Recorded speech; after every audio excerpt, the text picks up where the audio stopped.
अस्सलाम वालेकुम and welcome back. Control accounts का टॉपिक पढ़ रहे थे हम, और लास्ट क्लास के अंदर हम लोगों ने एक छोटी सी एक्सरसाइज करी थी। और उसके अंदर हम लोगों ने देखा था कि सेल्स लेजर किसको कहा जाता है, सेल लेजर कंट्रोल अकाउंट किसको कहा जाता है, और ये किस तरीके से काम कर रहा होता है, राइट। अच्छा, आज की क्लास के अंदर हम मजीद सेल लेजर कंट्रोल अकाउंट की और इन डेप्थ एनालिसिस देखेंगे, और देखेंगे सेल लेजर कंट्रोल अकाउंट के अंदर क्या क्या चीज़ें होती हैं।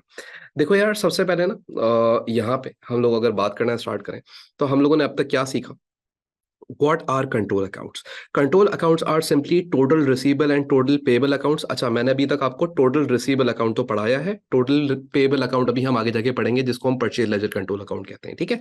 अच्छा, बोलता है दे shows total receivables and total payable of business at the year and. ये आपको बताते क्या है कि आपके ईयर एंड में आपने अपने रिसीवेबल से, या मंथ एंड का भी ये बता देते हैं आपको कि आपने कितना रिसीव करना है, अपने रिसीवेबल्स या पेबल्स को कितना देना है। They are there are control account, sale ledger control account and purchase ledger control account. और यहाँ पे दो टाइप के कंट्रोल अकाउंट्स बनते हैं, जिसमें से अभी हम लोग पहला वाला पढ़ रहे हैं, sale ledger control account. Sale ledger control account total receivable का अकाउंट होता है। ये आपको बताता है कि आपने अपने तमाम कस्टमर से मिला के टोटल पैसा कितना रिसीव करना है, राइट। अच्छा, अब ये देखो, यहाँ पे बोलता है sale ledger control account. Sale ledger control account is also referred to as total receivable account. Whatever is recorded in an individual receivable account is also recorded in sale ledger control account. All business prepare sale ledger control account contain all individual accounts.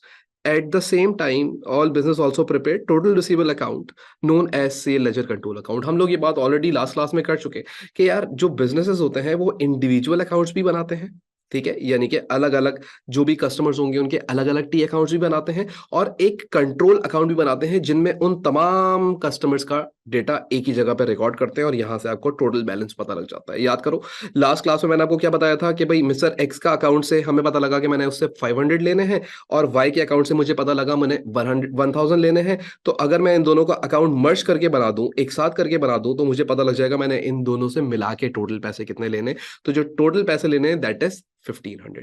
अच्छा, आज की class में हम थोड़ा सा और detail में जाएंगे सेल लेजर कंट्रोल अकाउंट के, और हम देखेंगे सेल लेजर कंट्रोल अकाउंट दिखता किस तरीके से, और फिर आगे जाके फिर हम मजीद बातें करेंगे। देखो यार, ये जो सेल लेजर कंट्रोल अकाउंट है, सबसे पहले तो हमें ये बात पता लग गई कि ये एक एसेट नेचर का अकाउंट है। तो इसका मतलब ये अकाउंट जब भी इंक्रीज होगा तो डेबिट हो जाएगा, और जब भी ये अकाउंट डिक्रीज होगा तो ये अकाउंट क्रेडिट हो जाएगा। डन। अब अगर तुम सबसे पहले नोटिस करो यहाँ पे, तो यहाँ लिखा हुआ है बैलेंस ब्रॉट डाउन। ये बैलेंस ब्रॉट डाउन तुम्हें क्या बताता है? ये बैलेंस ब्रॉट डाउन तुम्हें ये बताता है कि जब मंथ तुम्हारा स्टार्ट हुआ, एट द स्टार्टिंग या at the beginning of the month, तुमने अपने ट्रेड रिसीवेबल से, अपने क्रेडिट कस्टमर से कितना पैसा लेना था। लेट सपोज यहाँ पे हमारे पास सवाल में वैल्यू दी हुई है 1000, तो इट मीन्स कि मैंने जब मंथ स्टार्ट हुआ तो $1000 थे जो मैंने अपने कस्टमर से, अपने क्रेडिट कस्टमर से लेने थे। डन। उसके बाद फिर तुम अगली चीज यहाँ पे देखो, तो लिखा हुआ है क्रेडिट सेल्स। याद रखिएगा, जब भी मैं क्रेडिट सेल्स करता हूं, जब भी मैं गुड्स बेचूंगा, तो गुड्स जब मैं किसी कस्टमर को बेचता हूं उधार पे, तो रिसीवेबल बढ़ेगा या कम होगा? सर, जब आप गुड्स बेचेंगे तो रिसीवेबल डेबिट हो जाएगा, सेल्स क्रेडिट हो जाएगी, तो रिसीवेबल बढ़ जाएगा। और जब रिसीवेबल बढ़ेगा तो वो किस साइड पे रिकॉर्ड होगा? डेबिट साइड पे रिकॉर्ड होगा। तो यहाँ पे देखो मैंने क्या किया हुआ है, क्रेडिट सेल्स को रिकॉर्ड किया हुआ है। एक चीज याद रखिएगा हमेशा जिंदगी भर, कि जो आपका सेल लेजर कंट्रोल अकाउंट होता है, वहां पे सिर्फ और सिर्फ क्रेडिट सेल्स रिकॉर्ड की जाती हैं। कैश सेल्स कभी भी इस अकाउंट में रिकॉर्ड नहीं हो सकती। क्यों?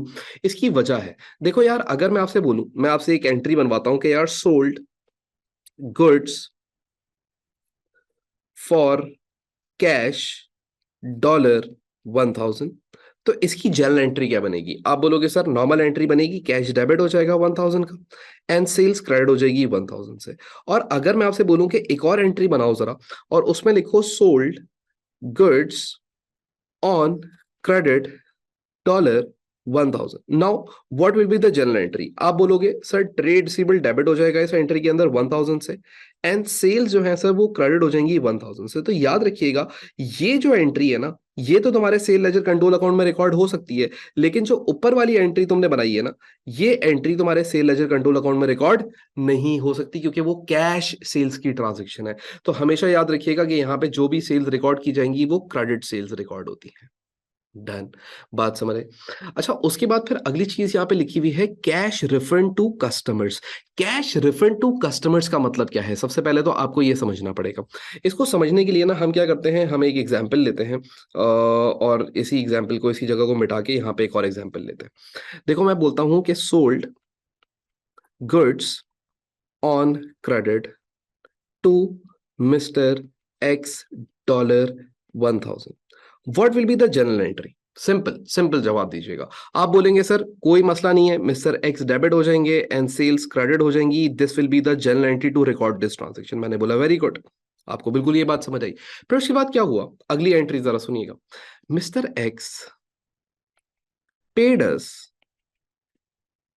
Check dollar 1200। मिस्टर एक्स ने हमें चेक कितने का पे कर दिया? 1200 का। हालांकि मैंने मिस्टर एक्स से पैसे कितने लेने थे? 1000, लेकिन मिस्टर एक्स ने मुझे कितने पैसे दे दिए? 1200। सर ऐसा कोई पागल होगा क्या? वो आपको ज्यादा पैसे क्यों देगा? भाई हो जाता है अक्सर। कैसे हो जाता है भाई? मिस्टर एक्स आए, उन्होंने बोला भाई ये मेरे पास एक चेक पड़ा हुआ है $1200 का, रख लो। $200 जो है मैं तुमसे बाद में या तो सामान खरीद लूंगा या बाद में तुम ये पैसे मुझे रिफंड कर देना, ठीक है? अच्छा जी ठीक है, हमने बोला लाए भाई चेक दे। जैसे ही उन्होंने चेक दिया, मैंने एंट्री अपने पास बनाई, बैंक डेबिट 1200 और मिस्टर एक्स क्रेडिट 1200। बात समझ आए? लेकिन अब होगा पता है क्या, मैं इनको $200 रिफंड करना चाहता हूं। तो जब बिजनेस इनको $200 रिफंड करना चाहेगा तो बिजनेस एक ट्रांजेक्शन बनाएगा, refund $200 to mister X by cheque. क्या हुआ कि मैं मिस्टर एक्स को अब चेक के थ्रू पेमेंट दे रहा हूं, यानी कि इनको पैसा वापस कर रहा हूं। तो मेरे पास से बैंक में पैसा आएगा या जाएगा? सर बैंक से पैसा जाएगा, तो बैंक बेटा क्रेडिट हो जाएगा 200 से, एंड ट्रेड सिबिल क्या हो जाएगा? डेबिट हो जाएगा। ट्रेड सिबिल कितने से डेबिट हो जाएगा? 200 से। तो यहां पे अगर तुम नोटिस करो तो ये जो मैंने केस बनाया है, ये केस किसका है सर? ये रिफंड का केस है। आप पैसा रिफंड कर रहे हैं, तो मेरा बेटा रिफंड करने टाइम पे मेरा ट्रेड सिबिल डेबिट हुआ या क्रेडिट हुआ? सर ट्रेड सिबिल डेबिट हुआ। तो अगर मैं कैश रिफंड कर रहा होता और मैं यहाँ पे सेल लेजर कंट्रोल अकाउंट बना रहा होता, तो मैं क्या करता? मैं यहाँ पे लिखता 200 और यहाँ पे लिख देता रिफंड टू ट्रेड रिसीबल। ऐसी ही रिकॉर्डिंग होती। क्यों? क्योंकि रिफंड हो रहा है, ट्रेड रिसीबल डेबिट हो रहा है, राइट? तो ट्रेड रिसीबल को मैंने डेबिट कर दिया। किसकी वजह से? क्योंकि मैं इसको पेमेंट कर रहा हूँ, रिफंड कर रहा हूँ, बैंक के थ्रू पैसा दे रहा हूँ, तो यहाँ पे रिफंड रिकॉर्ड हो गया। तो इसी तरीके से अगर तुम लोग यहाँ पे भी आके देखो तो यहाँ लिखा हुआ है कैश रिफंड टू कस्टमर। तो जब भी कस्टमर को कैश रिफंड किया जाएगा तो SLCA हमेशा क्या हो जाएगा? डेबिट हो जाएगा। ऊपर जाके आप ये पूरी एग्जाम्पल को देख सकते हैं। सबसे पहले हमने उनको 1000 रुपए का सामान बेचा, उन्होंने 1000 रुपए के बजाय हमें 1200 रुपए पे कर दिए। 1200 के 200 जो उन्होंने एक्स्ट्रा पे करे वो हम लोगों ने उनको वापस रिफंड करे, तो ये एंट्री बनी और ये एंट्री इस SLCA में रिकॉर्ड हो जाएगी। राइट, आई होप कि ये वाली बात जो मैंने आप लोगों से करी कि रिफंड जब भी किया जाएगा तो रिफंड करने टाइम के ऊपर आपका ट्रेड रिसीबल अकाउंट, आपका SLCA डेबिट होगा, तो वो इस तरीके से आपको नजर आ रहा है डबल एंट्रीज के थ्रू भी। हाँ कि यार ये चीज डेबिट ही होनी चाहिए। डन। अच्छा भाई, फिर उसके बाद हम आगे चलते हैं। अगली चीज जरा सुनिएगा। लेट सपोज मैं आपको एक एंट्री बताता हूँ, ठीक है? ये वाली बातें मैं मिटा रहा हूँ, ठीक है? एक ही पेज पे मैं इस वजह से करना चाह रहा हूँ ताकि मैं आपको सारी चीजें क्लियर कर सकूं। देखो भाई, एक एंट्री है, मैंने मिस्टर एक्स को सामान बेचा था 1000 रुपए का, राइट? अब हुआ क्या कि मिस्टर एक्स ने मुझे 1000 रुपए देने थे। मिस्टर एक्स मुझे 1000 रुपए नहीं दे पाए, टाइम गुजर गया। मैंने मिस्टर एक्स को फोन किया, मैंने बोला भाई आपकी आज डेट थी, आपने आज पेमेंट करनी थी, आपने पेमेंट नहीं करी। मिस्टर एक्स ने बोला यार मैं तो भूल गया, मैं आपको कल आके दे दूंगा, मैं आपको परसों आके दे दूंगा। मैंने बोला ठीक है मिस्टर एक्स भाई, कोई मसला नहीं है, आप मुझे परसों आके दें पैसे, कोई टेंशन नहीं है, लेकिन अब मैं आप पे $200 का इंटरेस्ट चार्ज करूंगा, यानी कि अब आपने $200 मुझे ज्यादा पे करने होंगे। तो अब सोचो, पहले मैंने मिस्टर एक्स से कितने पैसे लेने थे? 1000 रुपए। लेकिन अब मैंने उनके ऊपर इंटरेस्ट चार्ज कर दिया कितने का? $200 का। तो यानी अब मैंने उनसे कितने लेने हैं? 200 एक्स्ट्रा लेने हैं। तो जब मैं 200 एक्स्ट्रा उनसे चार्ज करूंगा, जब मैं उनके ऊपर इंटरेस्ट चार्ज करूंगा, तो मैं एंट्री क्या बनाऊंगा? ट्रेड रिसीबल को डेबिट कर दूंगा। किस तरीके से? अब यहां पे देखिएगा, इंटरेस्ट में किस तरीके से चार्ज करूंगा इनके ऊपर? Interest charge on mister X dollar 200। तो मेरा जो ट्रेड रिसीबल है, मिस्टर एक्स उनको मैं क्या कर दूंगा? 200 से बढ़ा दूंगा, और इंटरेस्ट 200 रुपए से क्रेडिट हो जाएगा, क्योंकि ये इनकम है मेरी 200 रुपए की, मेरे लिए तो इनकम हो गई और इंटरेस्ट इनके ऊपर मैंने चार्ज कर दिया। तो चार्ज करने की वजह से ट्रेड रिसीवेबल डेबिट हुआ या क्रेडिट हुआ? सर डेबिट हुआ। इसका मतलब बढ़ गया या कम हो गया? बढ़ गया। तो जब भी कभी कस्टमर के ऊपर इंटरेस्ट चार्ज किया जाएगा तो भी एसएलसीए को डेबिट कर दिया जाएगा। डन। अब तक मैंने क्या बताया? जब भी आप कोई क्रेडिट सेल करें तो कस्टमर बढ़ जाएगा, जब भी आप कस्टमर को रिफंड करें तो कस्टमर बढ़ जाएगा, जब भी आप कस्टमर पे कोई इंटरेस्ट चार्ज करें तो कस्टमर बढ़ जाएगा। तो due to all these three reasons ये आपका कस्टमर इंक्रीज होगा। So that for that reason आपका जो सेल लेजर कंट्रोल अकाउंट है वो डेबिट हो जाएगा। डन। अच्छा भाई, फिर उसके बाद अगली चीज, ये वाली बात भी क्लियर हो गई। नाउ अगली चीज अगर आप नोटिस करें तो यार मैं आपको एक और चीज बताता हूं। लेट सपोज मैंने मिस्टर एक्स को सामान बेचा हुआ था, कितने का? 1000 का। नाउ मिस्टर एक्स आए, mister X paid us $1000 by check. अब देखना क्या गेम होती है भाई। उन्होंने मुझे चेक के थ्रू पेमेंट कर दी, तो एंट्री क्या बनेगी? सर बैंक डेबिट हो जाएगा, आपके बैंक में पैसा आ गया और मिस्टर एक्स क्रेडिट हो जाएगा 1000 से, यही एंट्री बनेगी। लेकिन अब सुनो बात को गौर से, मैंने ये पैसा बैंक में जमा करवाया ले जाके, यानी कि मैंने चेक उठाया और बैंक में ले जाके जमा करवाया। बैंक वाले को मैंने जब ये चेक दिया तो बैंक वाले ने मुझे बताया कि भाई ये जो मिस्टर एक्स का चेक आपने हमारे पास जमा करवाया था ना, ये चेक बाउंस हो चुका है। ये चेक क्या हो चुका है? बाउंस हो चुका है, यानी कि ये चेक वापस आ चुका है, इनके अकाउंट में प्रॉब्लम है। कोई भी प्रॉब्लम हो सकती है, इनसफिशिएंट फंड हो सकता है, सिग्नेचर का प्रॉब्लम हो सकता है, कोई डेट वेट का प्रॉब्लम हो सकता है, कोई भी प्रॉब्लम हो सकता है, but due to any reason वो जो चेक है वो रिटर्न हो गया है, वापस आ गया है हमारे पास, उससे कोई पैसा नहीं आया। तो अब मुझे क्या करना पड़ेगा? ये जो मैंने एंट्री बनाई थी ना, बैंक डेबिट और मिस्टर एक्स क्रेडिट, ये एंट्री मुझे रिवर्स करनी पड़ेगी। तो मैं क्या करूंगा? मिस्टर एक्स को डेबिट कर दूंगा दोबारा से 1000 से, और बैंक को दोबारा से क्रेडिट कर दूंगा 1000 से, just to make it clear कि यार ये पैसे जो मैंने सोचा था कि मेरे अकाउंट में आ गए हैं बट ऐसा नहीं हुआ, तो मैं इसकी क्या कर रहा हूं? एक रिवर्स एंट्री बना रहा हूं अपने पास। तो याद रखिएगा, जब भी अनपेड चेक होता है तो अनपेड चेक के अंदर आपका ट्रेड रिसीवेबल दोबारा से बढ़ जाता है, यानी डेबिट हो जाता है। तो यहां पे अगर आप आके देखें तो जो डिसऑनर्ड चेक है या अनपेड चेक है तो वो भी आपके साइड पे रिकॉर्ड करेंगे, डेबिट साइड पे, क्योंकि ट्रेड रिसीवेबल जब भी बढ़ेगा तो इस अकाउंट में कहां रिकॉर्डिंग की जाएगी? On the debit side. किस साइड पे रिकॉर्डिंग करोगे? डेबिट साइड पे रिकॉर्डिंग करोगे। बात समझ आई? इसी तरीके से अगर हम फर्दर मूव करें, आगे बढ़े और अगली चीज देखें, तो यहां पे आपको एक चीज नजर आएगी और वो लिखा हुआ है बैलेंस बीडी नेगेटिव या माइनर बैलेंस। इसका मतलब क्या होता है? देखो यार, इसका मतलब बड़ा सिंपल है, मैं आपको एक दफा बताऊंगा, इसको याद रखिएगा। मैं आपको बोलता हूं, 2 मिनट ना मेरी बात को ध्यान से सुनिएगा ताकि मैं आपको समझा सकूं ये वाली बात। मैं आपको बोलता हूं कि यार सोल्ड, अब जरा सुन लो, सोल्ड गुड्स, ये माइनर बैलेंस समझा रहा हूं, ये नेगेटिव बैलेंस क्यों आता है या कैसे आता है। Sold goods to mister X $1000, entry क्या बनेगी? सर मिस्टर एक्स डेबिट हो जाएंगे, सेल्स क्रेडिट हो जाएगी। ये एक ही एंट्री है जिसके ऊपर मैं आपको पूरी अकाउंटिंग समझाता आ रहा हूं। धन। अच्छा जी, अब अगर आप नोटिस करें तो यहां पे अगर मैं एसएलसीए बनाता तो एसएलसीए के अंदर 1000 से सेल्स की वजह से ये अकाउंट क्या हो जाना चाहिए था? डेबिट हो जाना चाहिए था। डन। अच्छा जी, इसका मतलब अगर ये मैं अकाउंट को क्लोज कर लूं आज, इस अकाउंट को अगर मैं आज क्लोज कर लूं, अब जरा सुनिएगा बात को और से, अगर मैं इस अकाउंट को आज बैठे बैठे क्लोज करूं तो इसका मतलब क्या है? इधर भी 1000 आ जाएगा, इधर भी 1000 आ जाएगा, और सीडी बैलेंस इधर आएगा 1000 का, और बीडी बैलेंस आएगा डेबिट साइड पे 1000 का। इसका मतलब मैंने 1000 रिसीव करने हैं अपने कस्टमर से, मैंने 1000 लेने हैं अपने कस्टमर से। लेकिन हुआ क्या? मेरे पास मिस्टर एक्स आए एंड मिस्टर एक्स पेड अस $1200। उन्होंने मुझे कितने पैसे दिए? 1200 पे करे। मैं एंट्री क्या बनाऊंगा? बैंक डेबिट 1200 और मिस्टर एक्स 1200 से क्रेडिट, यही एंट्री बनेगी। अब अगर मैं तुमसे बोलूं कि यार इस ट्रांजेक्शन को दोबारा से टी अकाउंट में देखो, तो अब टी अकाउंट कैसा दिखेगा? अब जरा देखना गौर से।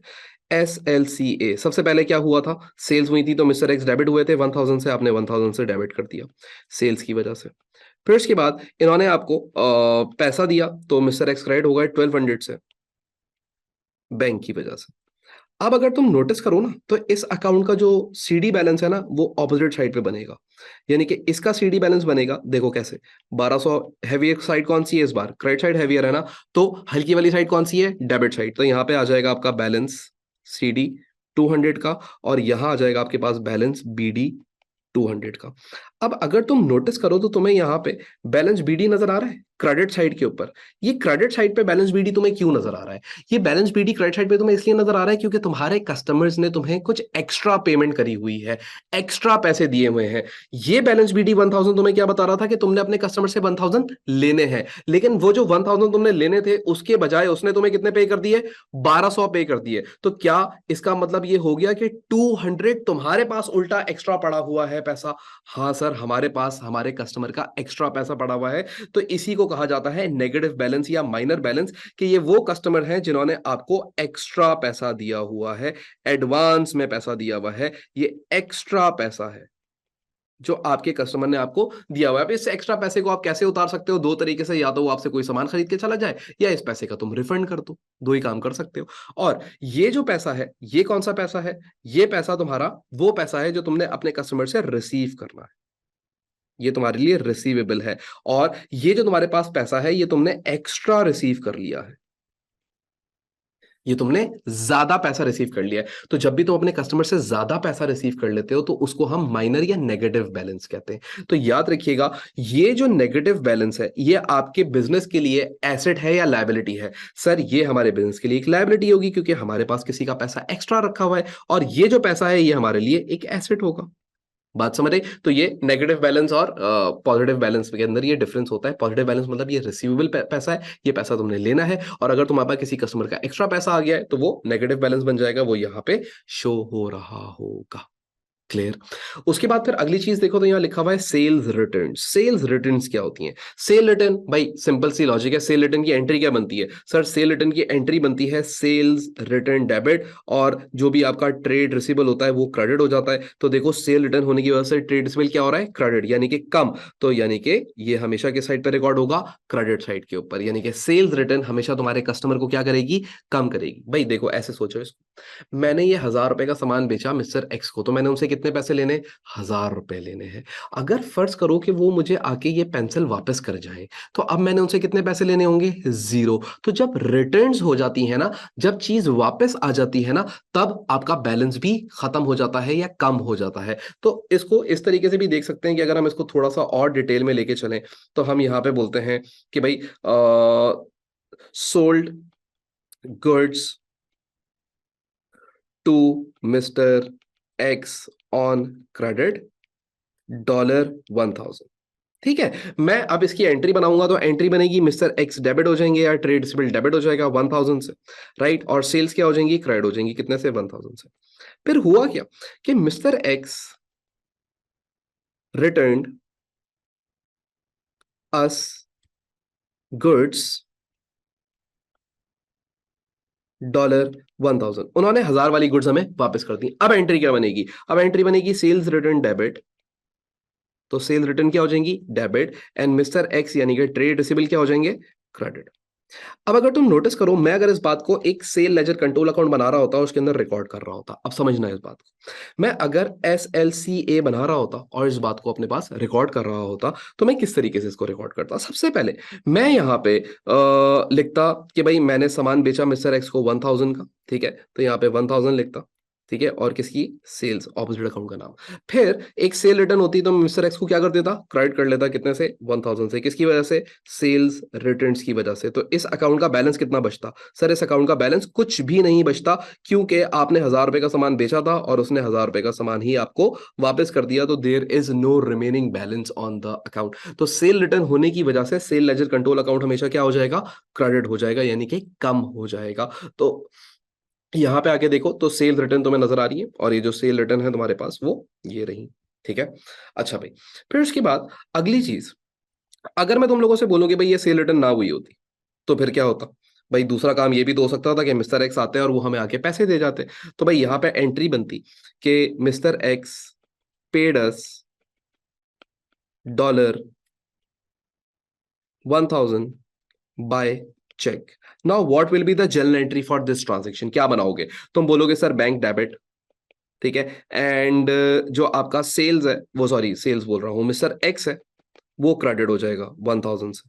यही एंट्री बनेगी।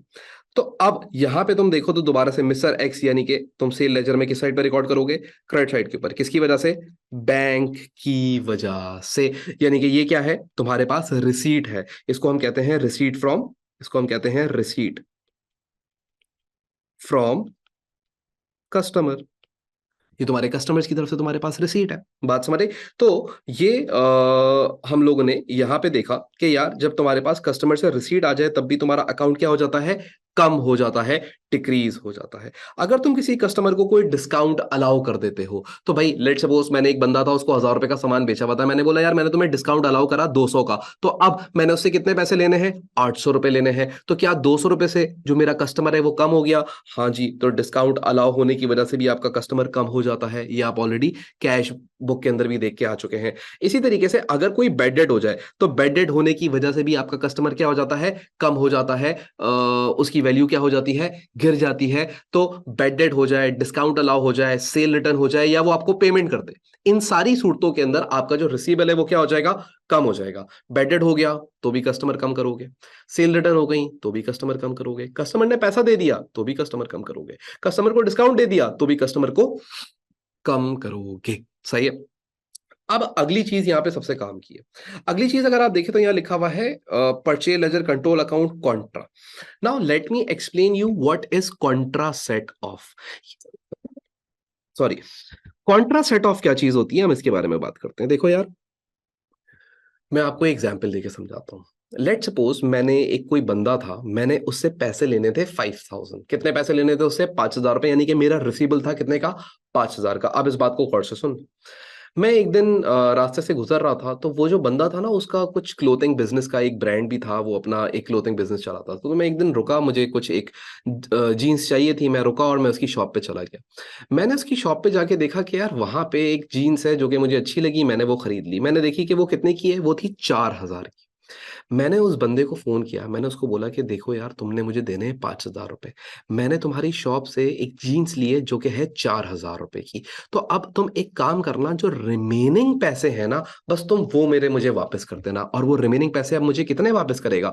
सर आपने उससे 5,000 लेने थे, लेकिन आपने उसकी शॉप से 4,000 रुपए का क्या ले लिया? एक जीन्स ले लिया, राइट? तो अब उसने आपको कितने पैसे देने हैं? 1,000 रुपए देने हैं। तो आपका जो सेट ऑफ हुआ वो कितने से हो गया? 4,000 रुपए से आपका सेट ऑफ हो गया। तो इसी सेट ऑफ को कॉन्ट्रा सेट ऑफ कहा जाता है। और कॉन्ट्रा सेट ऑफ, याद रखिएगा, एसएलसीए को कम करता है। यानी कि जो मैंने पैसे रिसीव करने थे उससे, वो कितने रिसीव करने थे? लेट्स सपोज 5,000 रुपए, लेकिन मैंने उसकी शॉप से कितने की जीन्स ले ली? 4,000 रुपए की। तो 4,000 रुपए से वो पैसा क्या हो जाएगा? सेट ऑफ हो जाएगा। तो अब वो मुझे खाली कितने पैसे देगा रिमेनिंग? 1,000 रुपए रिमेनिंग देगा। लेकिन याद रखिएगा कि ये जो सेट ऑफ होता है ये दोनों जगह पे रिकॉर्ड होता है। ये सेट ऑफ, अब सोचो, अगर मैं तुम्हें 2 मिनट के लिए बोलूं कि भाई ये परचेज लेजर कंट्रोल अकाउंट है, उस बंदे ने मुझे कितने पैसे देने थे? 5,000 रुपए देने थे। लेकिन मैंने उसकी शॉप से कितने का सामान खरीद लिया? मैंने उसकी शॉप से 4,000 रुपए का सामान खरीद लिया। तो अब उसने मुझे कितने पैसे देने होंगे? इस 5,000 में से 1,000 रुपए देने होंगे। तो याद रखिएगा, कॉन्ट्रा सेट ऑफ दोनों जगह पे रिकॉर्ड होता है। एसएलसीए को भी कम करेगा और यही पीएलसीए को भी कम करेगा, जो कि हम आगे जाके पढ़ेंगे purchase ledger control account. But आपको ये क्लियर होना चाहिए कि कॉन्ट्रा सेट ऑफ दोनों अकाउंट्स को क्या कर देता है?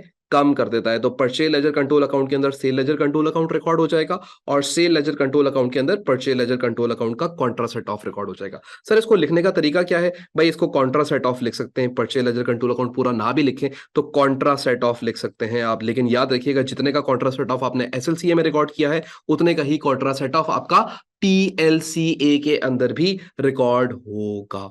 ठीक हो गई बात? याद रखिएगा इस बात को। मैंने आपको क्या बोला कि कॉन्ट्रा सेट ऑफ दो चीजें हैं जो आपस में सेट ऑफ हो रही है। मैंने उससे 5,000 रुपए लेने थे, लेकिन मैंने उसकी शॉप से 4,000 रुपए का क्या ले लिया? एक जीन्स ले लिया। तो 4,000 रुपए से हम सेट ऑफ कर लेंगे। अगर वो जीन्स 5,000 की होती तो पूरे 5,000 का सेट ऑफ हो जाता। ठीक है, यानी कि अब उसने मुझे कोई पैसे नहीं देने होते, मैंने उससे कोई पैसे नहीं लेने होते, उसके 5,000 रुपए मैंने जो लेने थे, उसकी शॉप से मैंने वो 5,000 रुपए की जीन्स ले ली। बात समझ आई? तो ये इस तरीके से हम लोगों ने एक कॉन्ट्रा सेट ऑफ को समझा। और कॉन्ट्रा सेट ऑफ को आसान रखिएगा, कॉन्ट्रा सेट ऑफ दोनों अकाउंट्स को कम करेगा। एसएलसीए को कम करेगा, एसएलसीए जब भी कम होता है तो वो क्रेडिट होता है, और आगे जाके आप पढ़ेंगे जब पीएलसीए कम होता है तो वो डेबिट होता है। तो कॉन्ट्रा सेट ऑफ सीएलसीए में डेबिट साइड पर रिकॉर्ड होता है। डन। उसके बाद आप अगर एसएलसीए को गौर से देखें तो अब कुछ भी नहीं है। अब एसएलसीए को आपने बस क्लोजिंग बैलेंसेस बना लेने हैं। एक सीडी बैलेंस आ जाएगा, एक बीडी बैलेंस आ जाएगा। याद रखिएगा ये जो सीडी और बीडी बैलेंस है इसको हम नॉर्मल बैलेंस कहते हैं, ये पॉजिटिव बैलेंस है।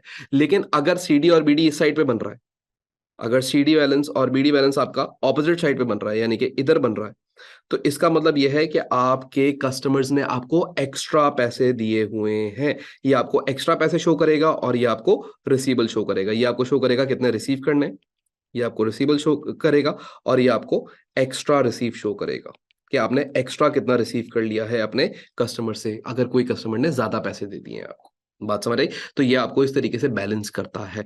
देख लो इस पहले अकाउंट को गौर से, सेल लेजर कंट्रोल अकाउंट को, जो भी प्रॉब्लम है, जो भी सारी चीजें हैं, इसको पहले रिजॉल्व करो, उसके बाद फिर हम आगे बढ़ेंगे। ठीक है? अच्छा, अब हम स्टार्ट करेंगे purchase ledger control account, sale ledger control account तो हम लोगों ने देख लिया।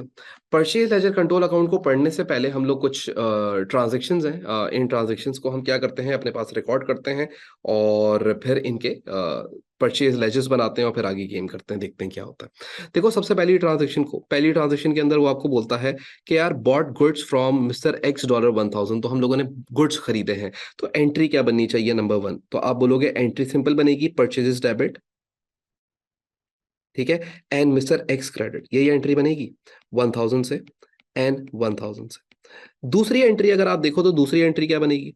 दूसरी एंट्री बनेगी bought goods from mister Y, तो अब परचेज डेबिट हो जाएंगे अगेन।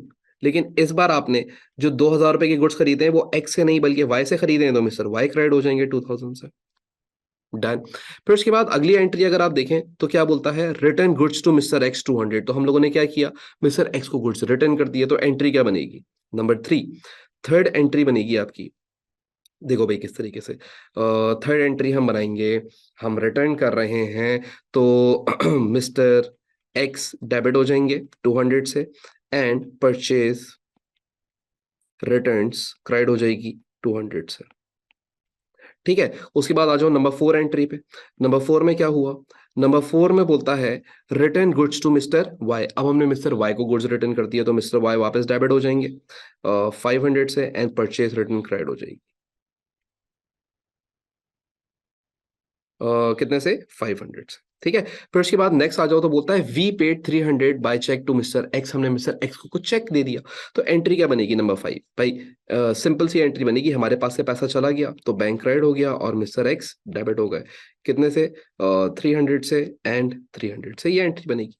नंबर 6 के अंदर क्या हुआ? अब हम लोगों ने पेमेंट करी है किसको? We paid 500 to mister Y, अब मैंने वाई को पेमेंट कर दी, मैं एंट्री क्या बनाऊंगा? मैं बोलूंगा मिस्टर वाई डेबिट 500 से एंड बैंक क्रेडिट 500 से। सिंपल, ये एंट्री बनेगी। तो ये तो हम लोगों ने पहले क्या कर ली, इनकी जनरल एंट्रीज बना ली। अब हमने क्या करना है, हम लोगों ने लेजर अकाउंट्स बनाने हैं। लेजर अकाउंट्स बनाने के लिए हमें क्या करना पड़ेगा, हम दो अकाउंट्स बनाएंगे, एक बनाएंगे हम मिस्टर एक्स का और एक बनाएंगे मिस्टर वाई का। ठीक है, ये बन रहा है मिस्टर एक्स का अकाउंट और ये बन रहा है मिस्टर वाई का अकाउंट। ठीक है, दोनों को साइड बाय साइड बनाते हैं ताकि आपको ये दोनों चीजें क्लियरिटी के साथ नजर आती रहे। ये है मिस्टर एक्स और ये है मिस्टर वाई। याद रखिएगा मिस्टर एक्स और मिस्टर वाई दोनों कौन है? मेरे सप्लायर हैं। कौन है? मेरे सप्लायर हैं। ये कौन है? मेरे सप्लायर। ये मुझे क्या करते हैं? गुड्स सप्लाई करते हैं, जो भी चीज मैं बेचता हूं, जो भी गुड्स मैं सेल करता हूं, उसको ये सप्लाई करते हैं।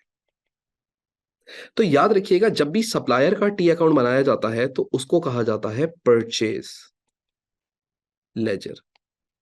इसको क्या कहा जाएगा? Purchase laser. मिस्टर एक्स के टी अकाउंट को भी क्या कहा जाएगा? Purchase laser.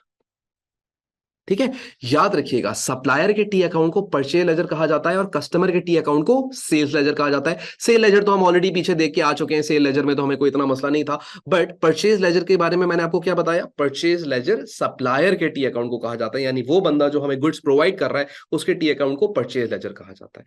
अब अगर हम नोटिस करें तो मिस्टर एक्स से रिलेटेड कितनी ट्रांजेक्शन है? पहली ट्रांजेक्शन मिस्टर एक्स की, मिस्टर एक्स क्रेडिट हो रहे हैं किसकी वजह से? परचेजेस की वजह से, तो मिस्टर एक्स को क्रेडिट कर लीजिए 1000 से। किसकी वजह से? परचेजेस की वजह से। ठीक है। फिर दूसरी एंट्री में आप आके देखें तो मिस्टर वाई क्रेडिट हो रहे हैं, किसकी वजह से? परचेज की वजह से, तो इनको क्रेडिट कर लीजिएगा 2000 से, परचेजेस की वजह से। डन। फिर उसके बाद आप नेक्स्ट ट्रांजैक्शन में आ जाएं, तो अगली ट्रांजैक्शन में मिस्टर एक्स डेबिट हो रहे हैं 200 से, किसकी वजह से? परचेज रिटर्न्स की वजह से। तो यहां पे हम लिख लेते हैं 200 परचेज रिटर्न्स। यहां पे अगली एंट्री आप देखें तो मिस्टर वाई भी डेबिट हो रहे हैं परचेज रिटर्न्स की वजह से 500 से, तो यहां पे हम लिखते हैं 500 परचेज रिटर्न्स। डन। उसके बाद फिर आप नेक्स्ट ट्रांजैक्शन पे आ जाओ, तो अगली ट्रांजैक्शन के अंदर मिस्टर एक्स डेबिट हो रहे हैं बैंक की वजह से, तो यहां पे मिस्टर एक्स को डेबिट कर लें 300 से, किसकी वजह से? बैंक की वजह से। और इसी तरीके से नेक्स्ट ट्रांजैक्शन में आप आ जाएं तो मिस्टर वाई डेबिट हो रहे हैं किसकी वजह से? बैंक की वजह से, तो यहां पे हम लिखते हैं 500 बैंक की वजह से। डन। अब हमने क्या करना है, हमने इन दोनों अकाउंट्स को क्लोज करना है। अब इन दोनों अकाउंट्स को क्लोज करने का तरीका क्या है? इन दोनों अकाउंट्स को क्लोज करने का सिंपल तरीका वही सीडी और बीडी बैलेंसेस हम लोग कैलकुलेट करेंगे। आ जाओ साथ साथ, ताकि अब मैं आपको इसका कॉन्सेप्ट दे सकूं। देखो यार, ये जो है ना टॉपिक बहुत इजी है, इसके अंदर कोई बहुत खास टेंशन नहीं है, लेकिन ये पढ़ाना एक दफा लाजमी होता है। ठीक है। तो यहाँ पे आ जाएगा 1000 और यहाँ पे आ जाएगा 1000। यहाँ पे आ जाएगा आपके पास balance C D and it will be 500, और यहाँ पे आ जाएगा balance B D and it will be 500। ठीक है। इसी तरीके से इस अकाउंट को भी क्लोज करते हैं, और जब आप ये वाला अकाउंट क्लोज करेंगे तो इसकी भी क्रेडिट साइड हैवियर है। ठीक है। तो इसकी क्रेडिट साइड को रिकॉर्ड कर लें, 2000 एंड 2000 दोनों साइड पे आ जाएगा, लिख दिया मैंने। और इसमें से 1000 माइनस कर दें तो बैलेंस सी डी आ जाएगा आपके पास कितने का? 1000 का। और यहाँ पे आ जाएगा बैलेंस बी डी भी 1000 का। अब ये 500 तुम्हें क्या बता रहा है? ये 500 तुम्हें ये बता रहा है कि तुमने मिस्टर एक्स को भी कितने पैसे वापस करने हैं? 500। और ये 1000 तुम्हें क्या बता रहा है कि तुमने मिस्टर वाई को कितने पैसे वापस करने हैं? 500, वो सॉरी 1000। यानी कि ये हमारे सप्लायर के टी अकाउंट है। अब तुम्हें पता है, अगर मैं इन दोनों टी अकाउंट्स को एक साथ मर्ज करके बना दूं, यानी कि मैं इन दोनों सप्लायर्स को एक ही जगह पे रिकॉर्ड करूं, किस तरीके से? अब देखो जरा, अगर मैं इन दोनों सप्लायर्स को एक ही जगह पे रिकॉर्ड करूं, यानी कि यहां पे मैं लिखूंगा परचेज लेजर कंट्रोल अकाउंट। ये कहलाएगा परचेज लेजर कंट्रोल अकाउंट, क्योंकि यहां पे मैं तमाम सप्लायर्स को अपने एक ही जगह कंट्रोल कर रहा हूं। तो सबसे पहली एंट्री अगर आप देखें तो यहाँ पे परचेज 1000 की है और यहाँ पे परचेज 2000 की है, तो यहाँ पे हम लिखते हैं परचेजेस 1000, पे लिखते हैं परचेजेस 2000। ठीक है। फिर उसके बाद आप यहाँ देखो तो परचेज रिटर्न है, और यहाँ भी देखो तो परचेज रिटर्न है। एक साथ भी लिख सकते हैं, अलग अलग भी लिख सकते हैं। Purchase returns, purchase returns. मुझे पता है मैं बहुत ही गंदी राइटिंग में लिख रहा हूँ, लेकिन अभी हम ऐसे ही काम चलाएंगे।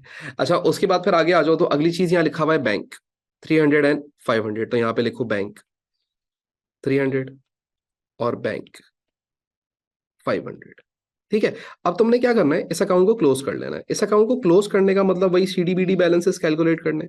जब तुम इस अकाउंट के सीडी और बीडी बैलेंसेस कैलकुलेट करोगे तो वो किस तरीके से होंगे? कुछ खास काम नहीं करना है।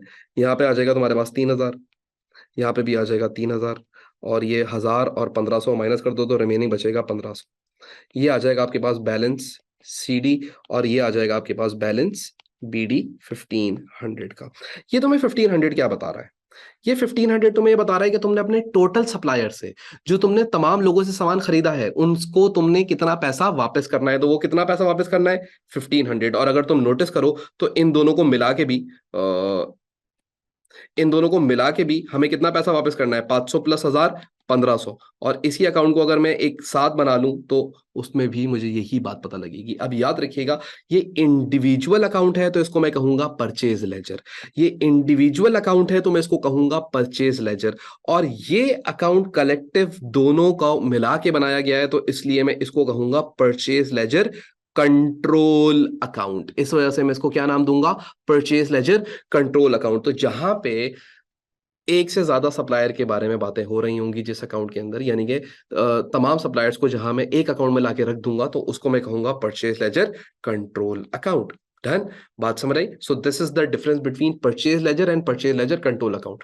सेल लेजर क्या होता था? सब कस्टमर का single account. Sale ledger control account तमाम कस्टमर्स का अकाउंट। परचेज लेजर एक सप्लायर का सिंगल अकाउंट, और परचेज लेजर कंट्रोल अकाउंट तमाम सप्लायर का एक अकाउंट। यानी कि जब सारे सप्लायर्स को मैं एक ही अकाउंट में रिकॉर्ड कर दूं तो वो परचेज लेजर कंट्रोल अकाउंट बन जाएगा, और अगर सिर्फ एक सप्लायर का अकाउंट बना हुआ हो तो उसको मैं क्या बोलूंगा? वो क्या है? परचेज लेजर है। वो क्या है? परचेज लेजर है, याद रखिएगा। और एक और चीज याद रखिएगा, ये जो परचेज लेजर कंट्रोल अकाउंट होता है, इसमें जो भी आप परचेजेस रिकॉर्ड करते हैं ये सारी की सारी क्रेडिट परचेजेस होती हैं, क्योंकि कैश परचेजेस की ये एंट्री बनती ही नहीं है। कैश परचेजेस की कभी भी ये एंट्री नहीं बनती, बल्कि कैश परचेज की एंट्री बनती purchases debit and cash credit. तो ये कभी भी परचेज लेजर में रिकॉर्ड होता ही नहीं, क्योंकि ये क्रेडिट सप्लायर का अकाउंट नहीं है। क्रेडिट सप्लायर का अकाउंट ये रहा, ये रहा और ये रहा। क्रेडिट सप्लायर का मतलब वो बंदा जो तुम्हें उधार पे सामान दे रहा होता है, उसको हम क्रेडिट सप्लायर कहते हैं। डन। अच्छा भाई, अब वंस हम लोगों ने ये वाला काम कर लिया, इसको आप लोग पहले गौर से देख लें, इसको सारी चीजों को पहले कॉपी कर लें, उसके बाद फिर हम परचेज लेजर कंट्रोल अकाउंट के फॉर्मेट के ऊपर चलेंगे, ठीक है?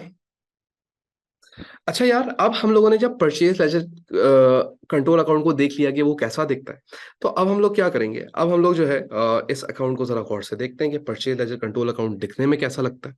सबसे पहले तो इसका जो नॉर्मल बैलेंस आता है वो इधर आ जाएगा, बीडी बैलेंस। इसका मतलब ये है कि ये वो बैलेंस है जो तुम्हारा पेबल बैलेंस है। ये कौन सा बैलेंस है? पेबल, यानी कि इतना पैसा है जो तुमने अपने सप्लायर को पे करना है। लेट्स सपोज 1000, यानी कि at the start of the month, at the beginning of the month, मैंने अपने सप्लायर को कितना पैसा पे करना था? $1000 पे करना था। बात समझ आई? अच्छा, उसके बाद फिर अगर मैं कोई परचेजेस कर लूंगा, देखो ये अकाउंट क्रेडिट नेचर का है, तो जब भी ये बढ़ेगा तो क्रेडिट हो जाएगा, और जब भी ये कम होगा तो डेबिट हो जाएगा। अब जब भी मैं कोई क्रेडिट पे, उधार पे परचेजेस कर लूंगा तो सप्लायर क्या हो जाएगा? बढ़ जाएगा। क्यों? क्योंकि एंट्री क्या बनेगी? Purchases debit and supplier credit. तो देखो, सप्लायर के अकाउंट को क्रेडिट कर दूंगा परचेजेस की वजह से। डन। इसी तरीके से अगर कोई सप्लायर मुझ पे इंटरेस्ट चार्ज कर दे, अब फर्ज करो मैंने किसी से सामान खरीदा हुआ था ₹1000 का, मैंने उसको कितने पैसे देने थे? ₹1000, लेकिन मैं टाइमली नहीं दे पाया। अब उसने क्या किया? उस सप्लायर ने मुझ पे इंटरेस्ट चार्ज कर दिया, तो अब वो मुझे बोलता है कि 1000 नहीं बल्कि ₹1200 देने हैं, तो ₹200 एक्स्ट्रा उधार चढ़ गया मेरे ऊपर। तो जैसे ही ₹2000 एक्स्ट्रा उधार चढ़ेगा तो interest on over due account, वो भी मैं किस साइड पर रिकॉर्ड करूंगा? On the credit side. ठीक है। अच्छा, इसी तरीके से जब cash refund from trade payables होता है, तो cash refund from trade payable का मतलब क्या होता है? देखो यार, मैंने अपने सप्लायर को, मैं आपको ये एग्जांपल देके समझाता हूं। यहाँ पे ये वाली बात मैं मिटा रहा हूं, कैश रिफंड फ्रॉम सप्लायर के बारे में बात कर रहा हूं। पहले मैं बोलता हूं बॉट गुड्स ऑन क्रेडिट। अब सुनना इस बात को गौर से, समझना, कॉन्सेप्चुअली बात समझना। Bought goods on credit from mister X dollar 1000। Now अगर तुम देखो तो मैंने यहाँ पे क्या किया है? मिस्टर एक्स से सामान खरीदा, तो एंट्री क्या बननी चाहिए? सर सिंपल है, परचेजेस को डेबिट कर लें पहले तो, और मिस्टर एक्स को क्रेडिट कर लें। ठीक है बेटा, हो गई ये वाली बात।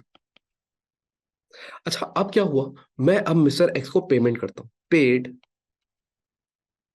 Mister X dollar 1200 by cheque. मैंने क्या किया?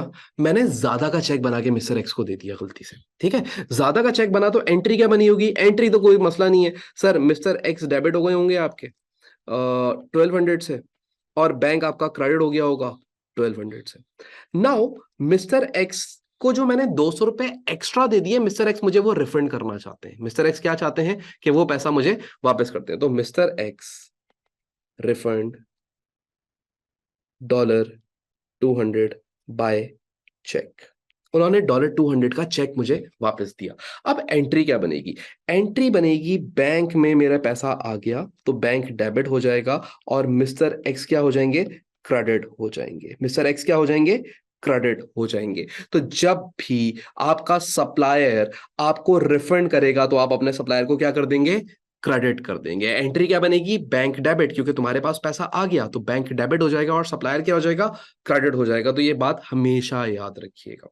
अच्छा, अब इसी तरीके से यहाँ पे लिखा हुआ है नेगेटिव बैलेंस। नेगेटिव बैलेंस का मतलब क्या है? इसका मतलब यह है कि मैंने अपने सप्लायर को कुछ एक्स्ट्रा पैसे दे दिए हैं। यानी कि याद है, मैंने अभी इसको 1000 रुपए देने थे, लेकिन मैंने उसको कितने दे दिए थे? 1200 रुपए। तो यानी कि मैंने 200 रुपए क्या दिए? मैं एक्स्ट्रा पैसे दिए मैं। अब याद रखिएगा, ये तो तुम्हारा पेबल है, लेकिन ये जो 200 रुपए तुमने एक्स्ट्रा दिया हुआ है, ये तुम्हारा एसेट बन जाएगा, क्योंकि ये पैसा तुम्हारा अपना है जो तुमने उसको एक्स्ट्रा दे दिया है सप्लायर को। बात समझ आई? तो ये नेगेटिव बैलेंस होता है, अक्सर सवाल में दिया हुआ होता है, नेगेटिव साइड पे लिख दीजिएगा।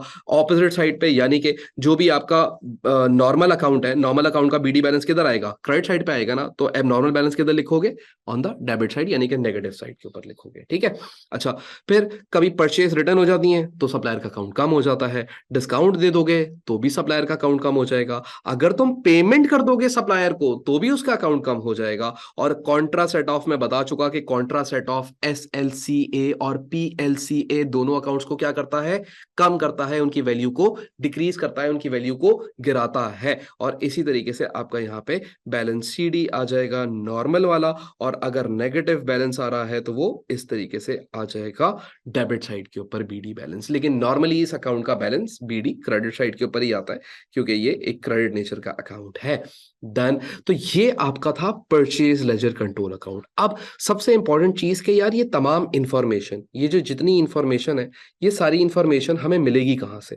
ये जितनी भी इंफॉर्मेशन है ये हमें मिलेगी कहाँ से? तो याद रखिएगा, the source from which the control accounts are prepared, the source from which the control accounts are prepared is books of prime entries. जितनी भी बुक्स ऑफ प्राइम एंट्रीज होती है ना, बुक्स ऑफ प्राइम एंट्रीज से ही तुम्हें ये information extract होती है, और बुक्स ऑफ प्राइम एंट्रीज से ही इंफॉर्मेशन निकल के आपके कंट्रोल अकाउंट के अंदर जाके रिकॉर्ड होती है।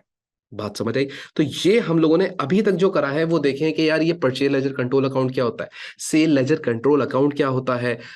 हम लोगों ने देखा सेल लेजर किसको कहते हैं, परचेज लेजर किसको कहते हैं, कब ये अकाउंट्स बढ़ते हैं और कब ये अकाउंट्स कम होते हैं। तो अभी तक हम लोगों ने इसकी सिर्फ एक कोर बेसिक्स देखी हैं। अभी हम लोग पासिव के क्वेश्चन स्टार्ट करेंगे और इसमें मजीद फिर रिकंसिलिएशन तक आगे जाएंगे। बट अगर आप इसको एक नॉर्मल नॉर्मल हद तक देखें तो नॉर्मल हद तक इसमें यहीं तक ही सारा काम है, और ये सारी चीजें आपको क्लियर हो जानी चाहिए। डन।